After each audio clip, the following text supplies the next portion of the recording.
Well, the corn's seen its best season and we've had lots of lovely yummy corn cobs from it, but as you can see it's looking a little bit down and out now. It needs to be removed from the ground and we're going to put some nutrients back into the soil, turn it over a little bit, and then I'll leave it a whole week, and then next weekend I'll come back and plant some new crops.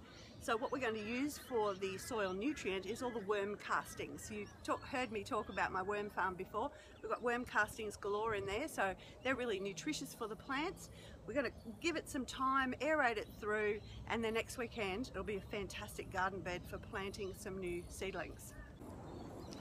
So here you can see that I've pulled out all of the corn stalks, and now I've got just a bit of a mess here. I've got a sneaky pineapple that I had hidden away in there, which is going to still take another 12 months before it produces, but it's looking a very healthy plant after all of the rain and sunshine that we've been experiencing. Now the next thing to do is to turn over the soil in the garden bed. I've got this funny old broken whatever you call it, garden fork that I use, and I don't, Brent's offered a lot of times to put a handle on it for me, but I find this works really well because I can really get down deep into my garden and turn it over. So then just turn over the soil. I'm not worried about the mulch. I'll re-mulch later on. It'll give some more air to the soil, so go ahead and turn it over.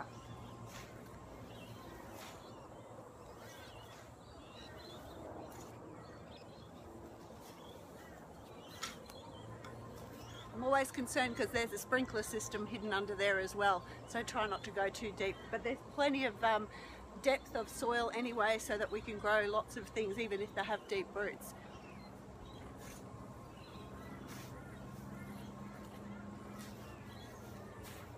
So the initial soil turnover is complete. The cool thing about getting into the soil yourself to have a look around is that you can see if there's any nasty bugs or grubs that have actually taken a hold of underneath in the soil that could be really detrimental to the roots of your plants.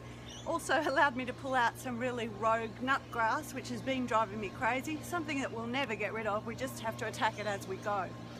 So now it's time to put the worm castings in. There's a bottom tray in your worm farm and it collects all the castings. So you have to lift the top part off, and underneath is the second tray, which is right here, full of worm castings. There are also some worms in there and it's kind of a natural attrition. Some of them will get lost in your garden. But anyway, really nutritious for the soil. So I'm going to put some of that through now and do it another turnover. Hey, I've got a little bit of a word also about worm farming from the not so wise. I've often shredded paper to put into the worm farm, you know, things that I've kept when I've printed something twice or didn't need it, shred it through the paper shredder and put in the worm farm, which is fine. But at one stage I had this brilliant idea of doing envelopes. Don't do window pane envelopes. The plastic ends up in the bottom of your worm farm. So there you go, there's the garden bed already turned over, nutritious, ready to be planted out next weekend. I've got another 4 garden beds to go, so I'm going to leave you now. Hope you're having a lovely weekend. I'll see you on the next video.